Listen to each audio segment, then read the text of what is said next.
Thank you for watching Conversations with Jenny Lynn. As always, I find the best of the best to share with you. And tonight, my Eritrean slash Nigerian TV personality, actor, model, Yonathan Elias, has been stealing the spotlight for over 15 years. He became a global viral sensation when he started producing YouTube videos. He has increased his fan base after co-hosting BET's #1 rated music video show, 106 and Park. Yonathan is currently Ebony magazine's lead correspondent and media personality, and he is storming the TV, film, and commercial space. Tonight, I am delighted to share him with you. Yonathan, welcome. Thank you so much for having me. I've been wanting to do this for so long now, so I'm so honored to be on your show. Thank you, and I'm so happy we finally got it done. Yes. I had so many obstacles get in the way tonight, but hey, we're doing We made it happen. Exactly. So the first question I wanted to start with was, I wanted to ask you, as a young man, obviously full of passion and drive to get the show on the road, what are you finding most challenging in this industry that is so highly competitive? That's actually a great question.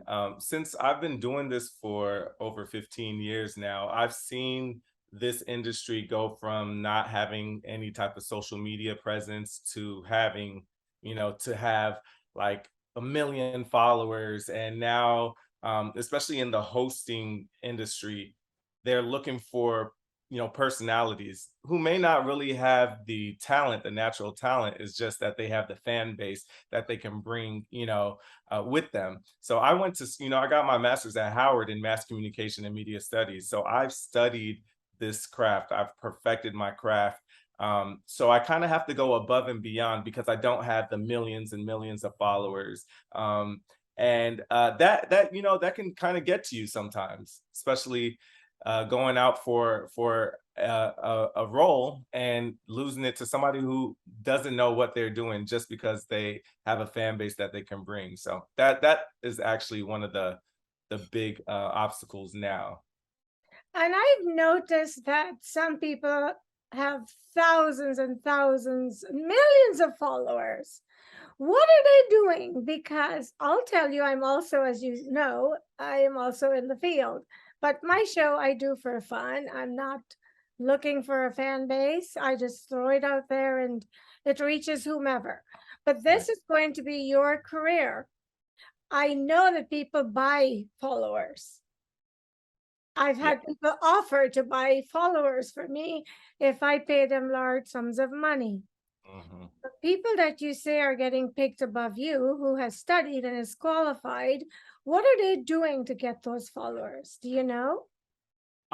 So a lot of them are unfortunately buying followers. I'm actually one of the few now that are actually trying to build it organically. You put out content, you have to be consistent with it. So that's one of the things. It's become a whole nother job, honestly, because you're creating content, you're editing, you're shooting, you're coming up with the stories, brainstorming.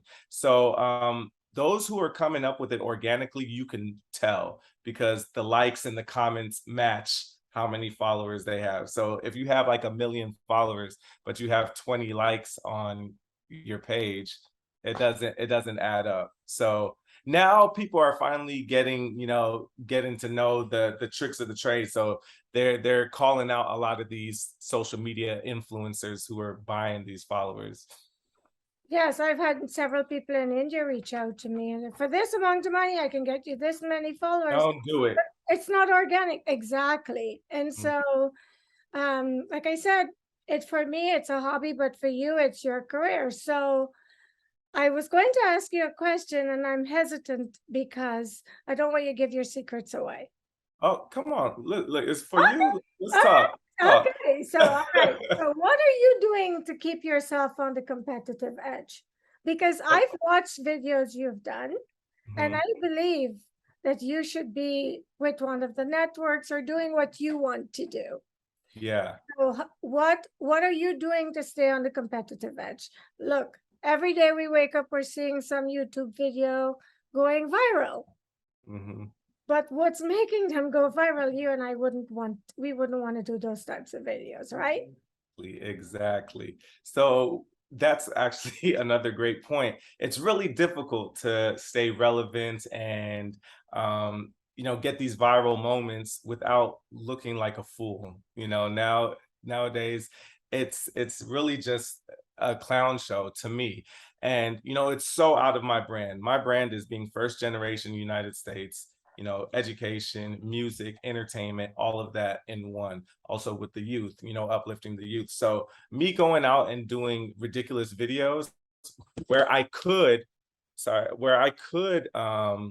get viral moments. I don't want it. I don't want it like that. So what I'm doing is literally just staying true to myself. As you build your audience, if you're actually putting out content that goes with your brand, you're going to build the audience that want to see those videos. They don't want to see you acting a fool, so I'm not going to go out there and like throw a video of me acting crazy and then try and reverse and go back to my brand, because then those followers won't want to see that. So that's honestly what I do, is just stay true to myself. And the reason why it's so important is because growing up, I wasn't comfortable with myself. I didn't feel like I fit in to certain groups of my culture or race, or just in general. I've always felt different. So growing into the man that I am today, I think the followers and the supporters, they can feel that and they like that. They know the real me.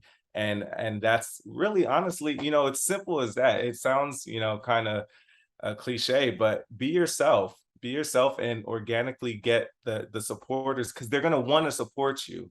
you know Well, I hear you. And you and I yeah, have a thing or two in common because yeah, growing up, same for me. And I actually had members of my family say to me, why can't you be like the rest? Well, I am not like anybody else. I am me. And when I was younger, I struggled with staying true to me. I'm happy to hear at this tender stage of your life, you have acknowledged this and you're being true to you. yeah. Because we're all born for a different journey. So why should we be other people when there isn't anything wrong with us?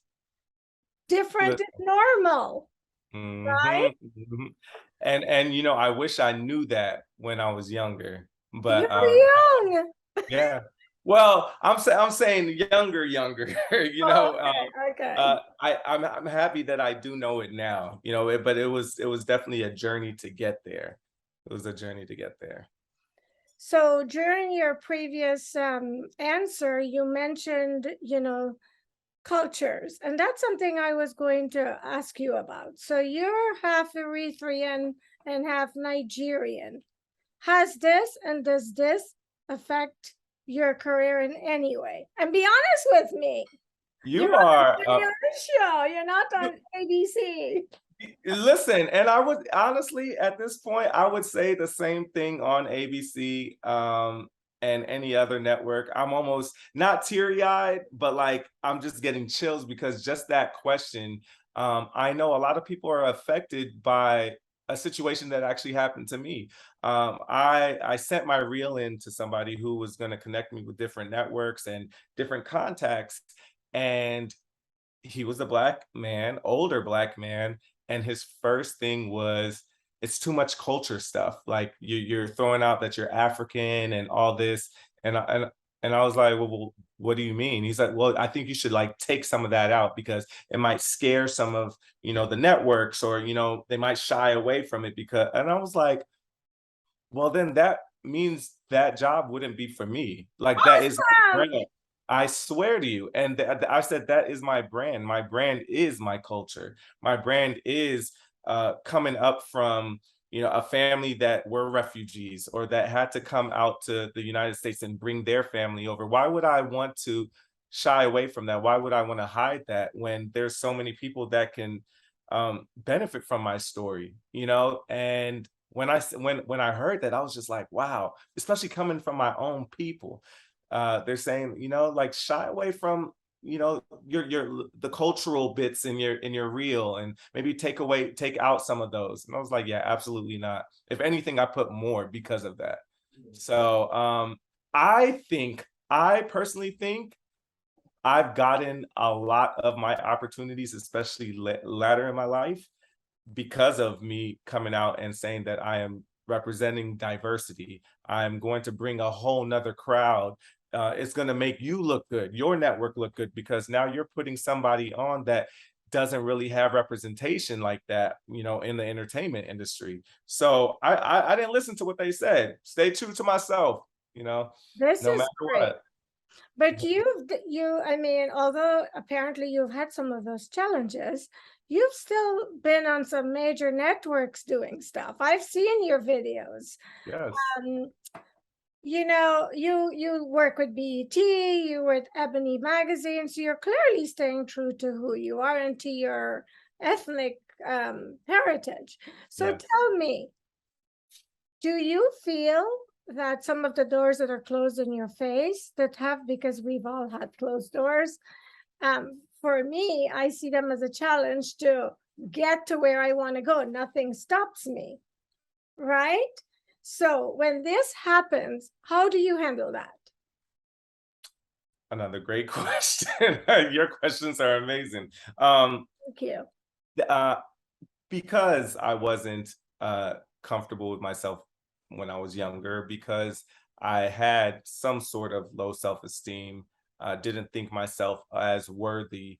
When I did get the nose, my whole day would be it's like a breakup. My whole day would be shattered. I would go home, lay in bed, kind of like a slight case of depression. Right. And that's because, I wasn't fully what can I say? I wasn't fully confident in myself. And with that and another no for something that you think that you're perfect for, was really, really hard. So with what you just said, I learned to learn to love myself. I constantly like do self-care. I do meditating. I'm doing all of that to better me. And I love me so much. So, like you said, now I've turned that to where if I get a no, I turn it into motivation to get that bigger yes. Right. And that's helped me so much mentally. Your brain is such a powerful organ. Once you learn how to deal with that, and like you're in a great space, nobody can, take that joy away from you. Only you can allow somebody to take away that joy. Amen. Mhm. And so as I got to the place in my life where I woke up, because I was like everything you've described, I've experienced. Mhm. And when I've learned that it doesn't really matter what people think of me, I know who I am. And as long as I'm not offensive and I'm not doing things to hurt people, everybody will have an opinion of you. So if it's I good, don't if know it's how bad, anybody can have a negative opinion of you, though. You're just oh, amazing. you're so sweet. Thank you. Believe me, I have a lot of people who think I'm whatever, but it Wow. doesn't change me. I'm living my life, doing what I have to do. Good. Now that you understand a lot of stuff I didn't until it was late in my life. But as you can see, it hasn't stopped me. But this awareness that you have, I see you going places. I see you doing all the things you want to do. And my encouragement to you is every single no, if you want it to be a yes, 80% of no's can be turned into a yes. It depends on you. All right. Yes. And as you were telling me that, you're Eritrean and you're African. And so I am not, I see a very handsome, intelligent young man sitting across from me. Thank you. And so personally, my advice to you is if it hasn't happened, it's probably not the right time. Keep going. Yes. So you model, you are a correspondent for Ebony, and you also anchor and do television stuff. You produce videos. Of the three, which are you most passionate about? Passionate would definitely be hosting. Hosting, I'm able to give out great information. You know, I love entertainment and music. So being able to just showcase my natural talents, especially it's funny because my entire family will tell you, growing up since kindergarten, I would get great grades, almost straight A's. But the number one thing, the only thing was he talks too much. And I'm laughing because the same is true for me. Keep going.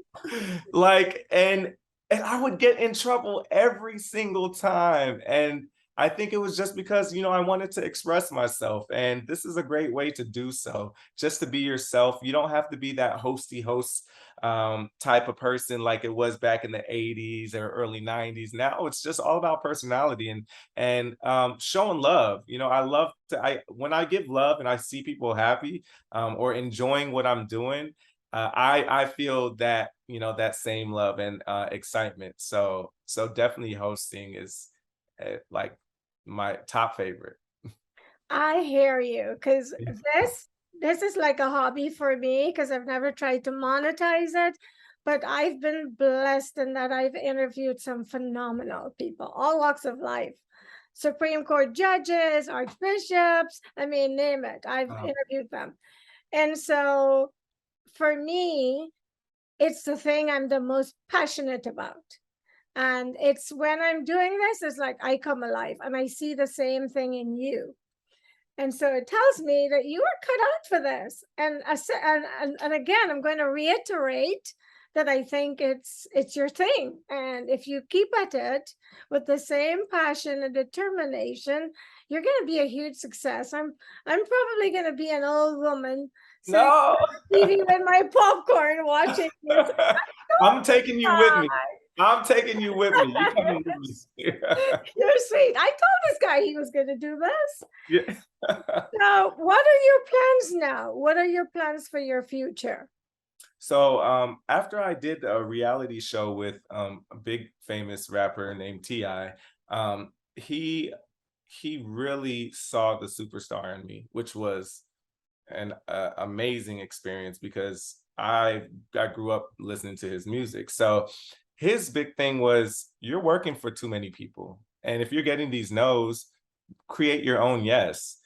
So now I'm creating. I actually wrote a TV series. I got the whole script. I have the pitch deck down. I cast it and everything. And I have all my industry friends that have read the script and said this belongs on a platform. So that's what I'm doing. I'm going to get back into acting and creating shows. So that is like my 5-year plan, if you would say, is to get it picked up by a major network and start building just an empire. Honestly, I want to be a multimedia mogul.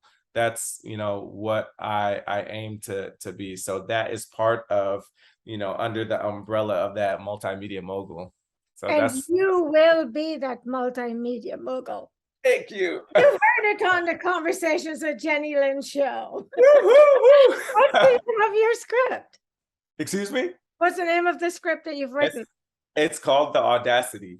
So it's it's a fun show. It's about 5 friends that graduate from Howard and they move up to New York. They promise each other that they're going to live in one apartment and do outlandish, you know, gigs and ways to create money and to save money to start a Black owned business. But every episode they have to do crazy stuff to get the money. And it's a dramedy, you know, you get the drama and the comedy in there. But it's a great script. It's a great script. I'm excited about it. I'm tremendously impressed. This is awesome. And so Thank where when you're done, where are you going to be? Whose platform are you going to air it on? I'm BET? put, no, I'm pushing for HBO. I'm pushing for HBO. Yeah. Way to go. Way to go. Yeah, I see you doing it. I see you yeah. doing it. Thank Just you. keep at it. Reaching for Exactly. the stars. Yeah. Everything that's meant to be happens at the right time. Yeah. Yes. So Jonathan, being a young Nigerian Eritrean American, Mhm. what would you say to someone watching the show, someone in your age, anyone? Anyone. What would you say to them if they are running into no's and having doors closed in their faces for whatever, their religion, their look, their whatever? What, Mhm. having gone through, what can you leave with them to encourage them?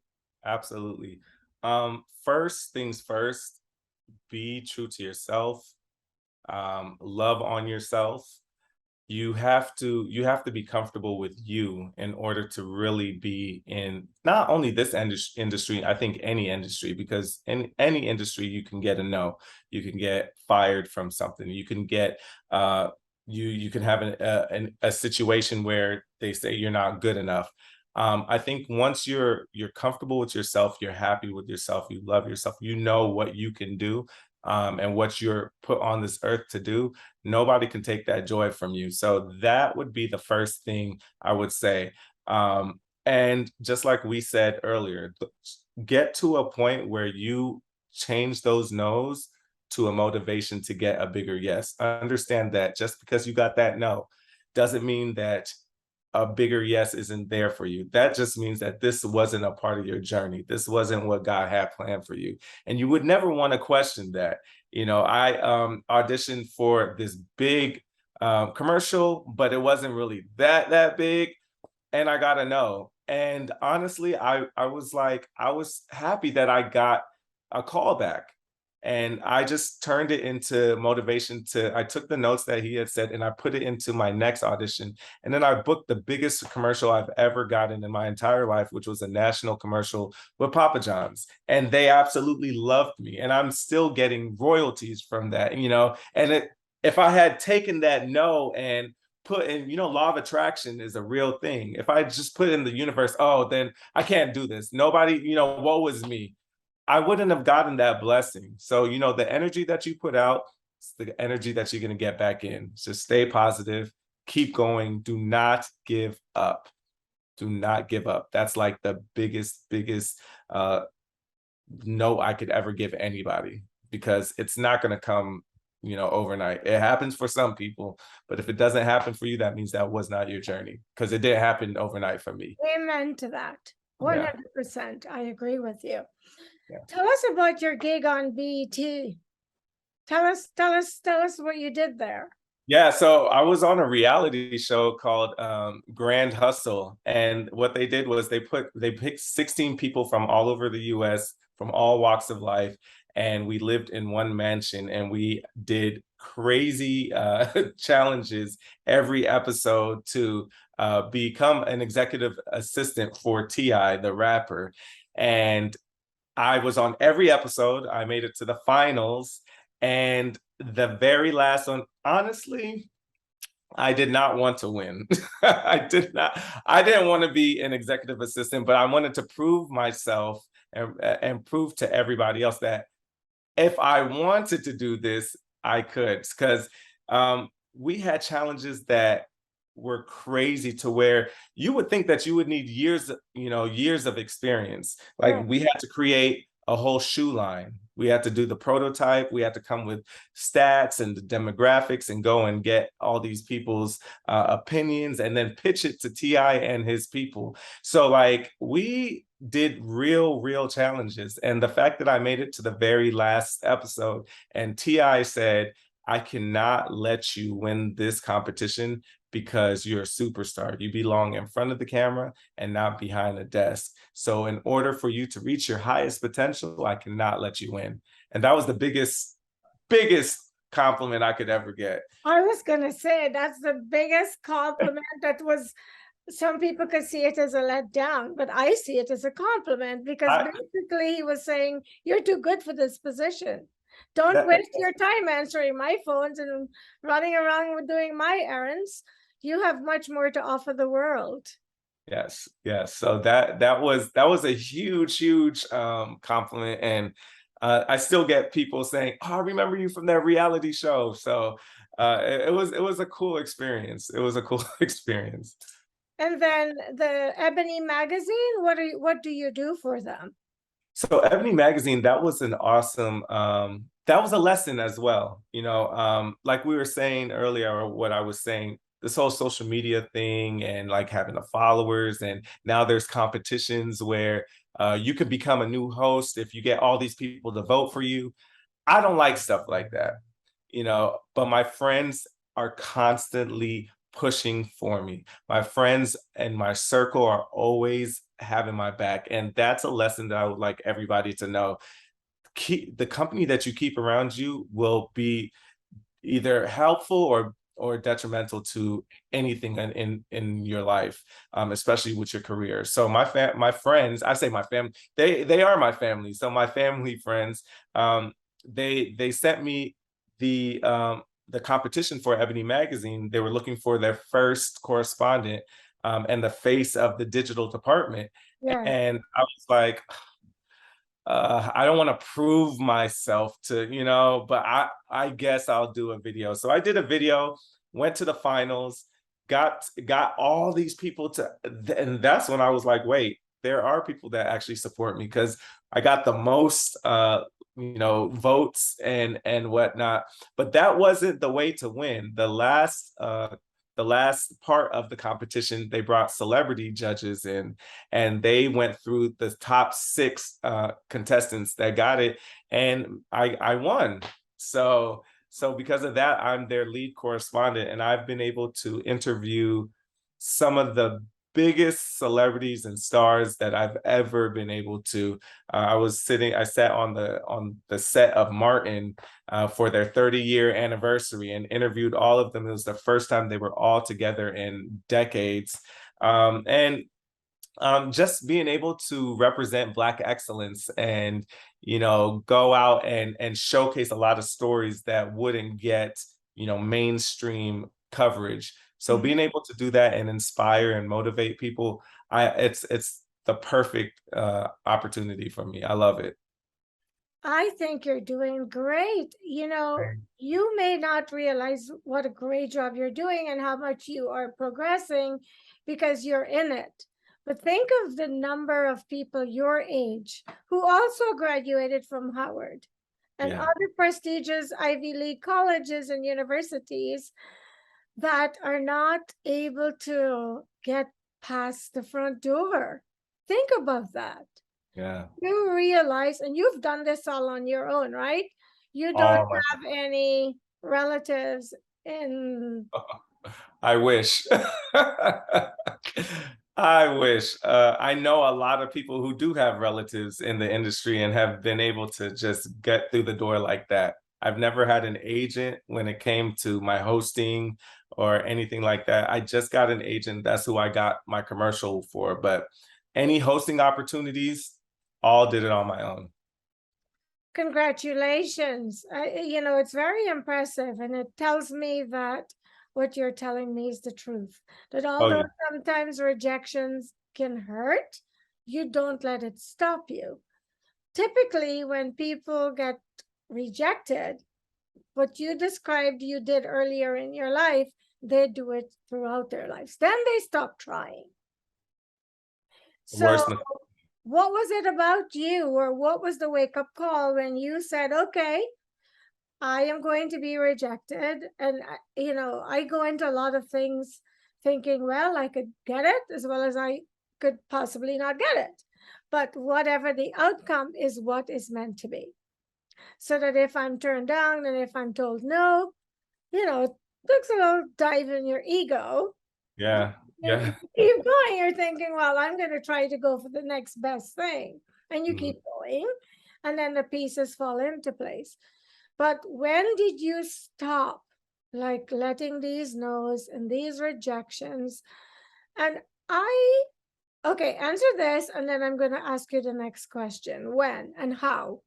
Yeah. So I don't know if this is the answer that most people would want to hear, just because I don't think I started being able to take those no's in the type of way that I take it now until after I had enough gigs under my belt. So especially like when I first started, I couldn't really see myself do anything else. So when I would go out for an audition and I would put my all into it and I would get a no, I would be like, well, is this really supposed to be for me? Like, am I wasting my time? I'm not making money. I'm getting no's. My family doesn't even want me to do this because I had to prove this to them. But it wasn't until after I got to Howard, I ended up creating a music video countdown that's aired in Africa and Europe on an Ethiopian network. And I started getting thousands and thousands of people that were like, yo, I love your show, and this is that, and like I'm doing good in school because you said if I get a good grade, I can get a shout out. And I was like, wow, I started to realize that I'm actually doing what I'm supposed to be doing, Stop. You didn't tell us about the show in Ethiopia where you're motivating kids. This is important. Tell us about this. That was honestly one of my biggest accomplishments because I think that was what really turned my family to supporting me 110%. Because, with having family from out of the country, all they want to do is make sure that you're going to be okay. Right. They don't know about entertainment. So they know about doctors, engineers, lawyers. And when I told them, I wanted to do this, they were like, go to school. So I still went to school, but when I went to Howard, I had viral videos. So an Ethiopian network had contacted me that was shooting out in DC, but airing in Africa and Europe. They said, can you just make a program, anything you want? So I put my three loves: entertainment, music, and youth. So it was dedicated and like catered to the youth, all of the high schools and colleges in Africa and Europe, especially in Ethiopia. And I gave them the top 10 billboards, and just gave them a lot of information. And I created a whole request episode where if they got good grades and they showed it to me and proved it to me, they can dedicate a song to anybody they want. So it literally was like the male Oprah saying your name on the show, and everybody at school is like, oh, they said your name and you got to dedicate a song to like your girlfriend or boyfriend or cousin. So yeah, now I went back to Ethiopia back in like 2019, and my mom goes every year, and she was like, Yoni, you're huge back there. And I was like, okay. I didn't take it for anything. I was like, okay, mom. But I went back there and literally everybody knew me. People were stopping in the middle of the street while they were driving. They were following me to the bathroom, and it was insane. So the fame, of course, that's fun, but honestly, it was the fact that I was able to make my family proud. Like the last name, the Elias last name, and they know that now what I've been wanting to do, I am born to do, and they support it 110%. So that was the biggest accomplishment, I think, for myself. That is awesome. Just think about the lives that you changed, and kids that probably weren't taking school seriously were motivated because, kids are kind of cliquey. If it's a new Apple Watch, that's the thing. Everybody wants an Apple Watch. So if getting your name called on Jonathan's show is the thing, just look, it was a great way to get them to focus on school. Can I tell you? Brilliant. Are you still doing it? So no, because I moved to New York and I couldn't go back and forth to DC to shoot. But they were doing reruns for a long time.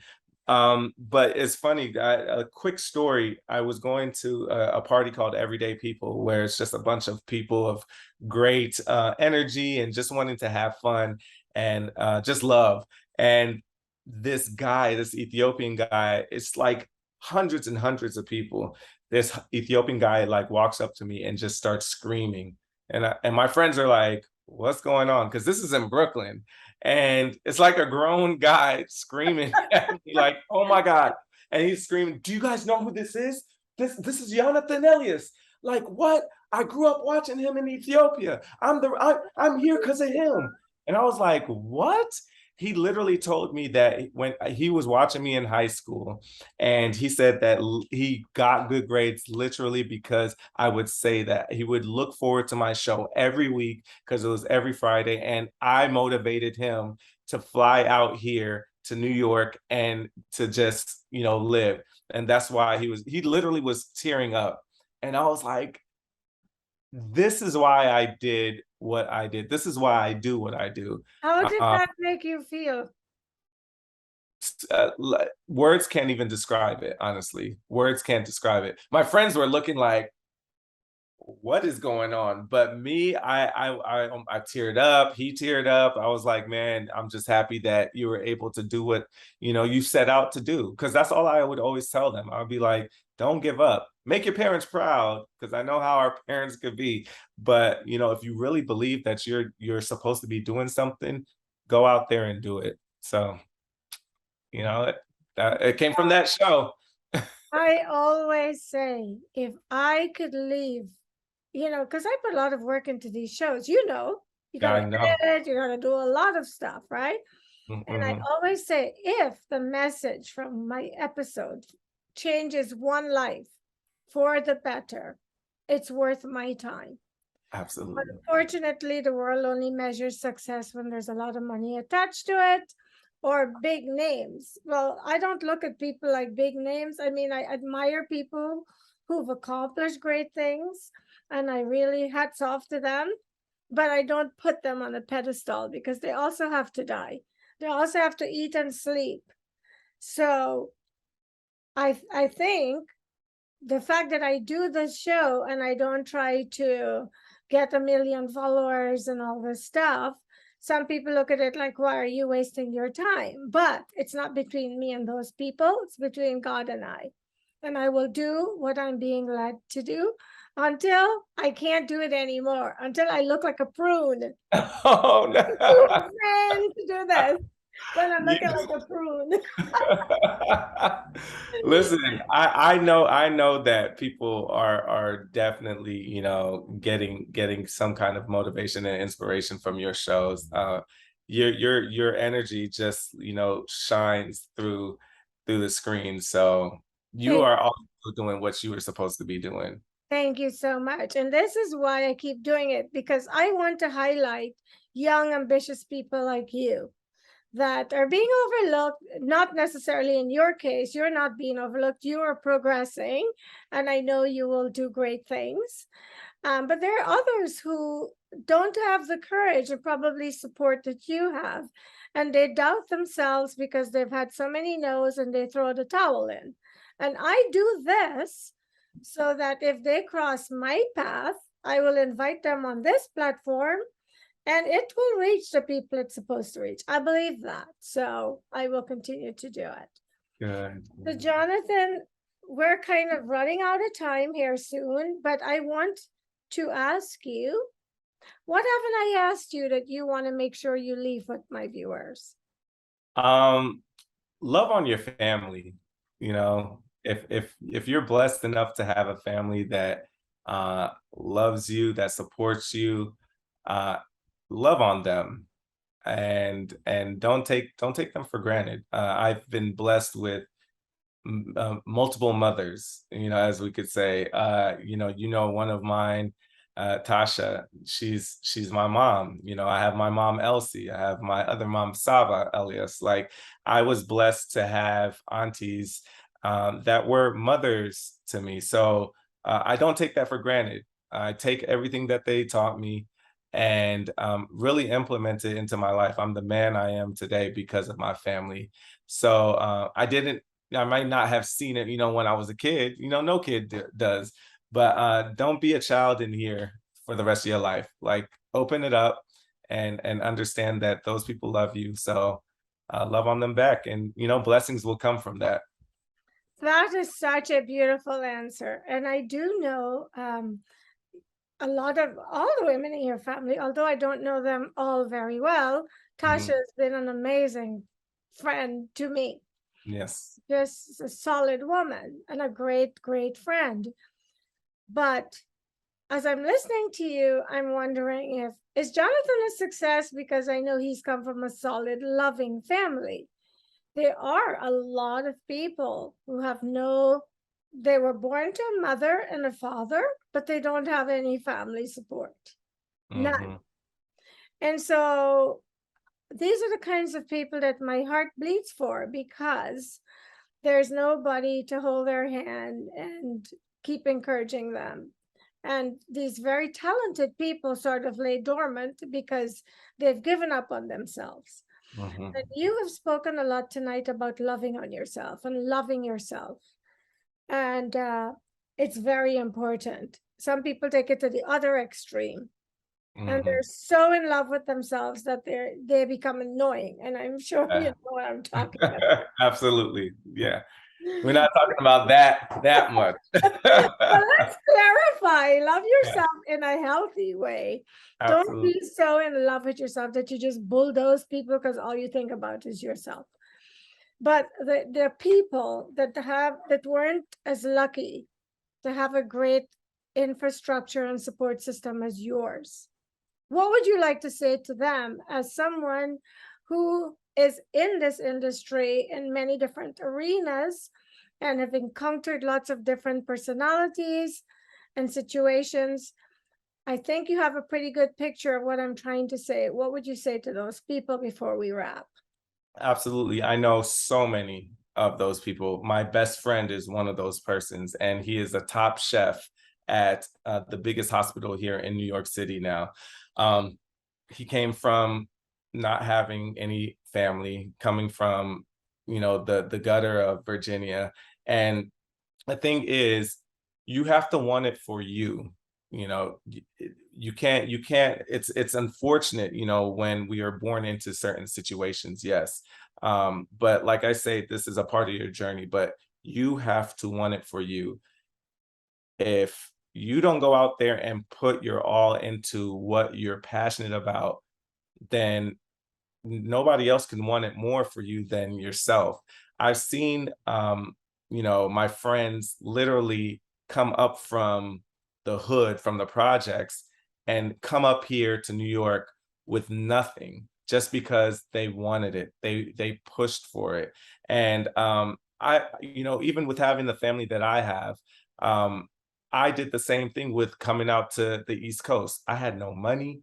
I had no family there. My family told me to stay in California because, it was safe and I had a place to stay. I didn't have anything when I did that. So I take that situation and put it into other people's, situations. If you don't have it, you have to believe in yourself, go out there and just keep on trying, because it's going to happen. What's made for you is going to happen. So that's all I could say, because I've seen it happen. I have people around me that had that type of a background and now are super, super successful. So I don't want anybody to take their past and the life that they were given and, when they were younger, and make that, affect their thinking, their way of thinking, and saying, well, since I was given this life, maybe that's all I'm good for. You're not. You're destined for greatness. You just have to believe that. Law of attraction. And that's why I do this show, to remind them of that. Great answer, and thank you so much. What is meant for you will be for you, but you can't lay on the sofa or sit in front of the TV and expect it to come knocking on the door. You have to do your part. So clearly you've done your part, Jonathan. Yes. I am so proud of your family that they let you come here eventually. Yes. Our families mean well, but sometimes what they think is right for us is not what our higher selves is telling us is right for us. And so you have to listen to that voice. I mean, I tell my kids, it's one thing for me to tell you stuff, but don't always listen to me. Listen to the voice inside. Nice. And this is what I tell my kids. I can do my best, but I also am not in total control of what is supposed to be your journey, because God only knows that. So what I'm going to say to you, what I'm going to say to anyone watching is always be your best self and only do things to people that you would like to have done to you. It's so simple. Congratulations, Jonathan, and thank you for your time. I'll be sitting on the sidelines watching you as you champion this ride, because I know that you will be a huge success. You already are. Thank you. Thank you. Yeah. I know that we have more stuff to do. We have more. I always aim higher. Yes, when you start your show, you're going to come back here and you're going to make me a promise now on air that you're going to come back on this show when your sitcom starts on HB or whatever platform it lands on. Absolutely will. Absolutely. I'm rallying for you. Thank you so much. Thank you. And oh my God, our timing is perfect. We just went off. And thank you again, Jonathan, and thank you for watching the Jenny Lynn Show, where I try to bring you people that hopefully will trigger a chord if you're feeling stuck, or you'll hear a message that will motivate you to keep going even though you come across barriers. Most of them can be conquered.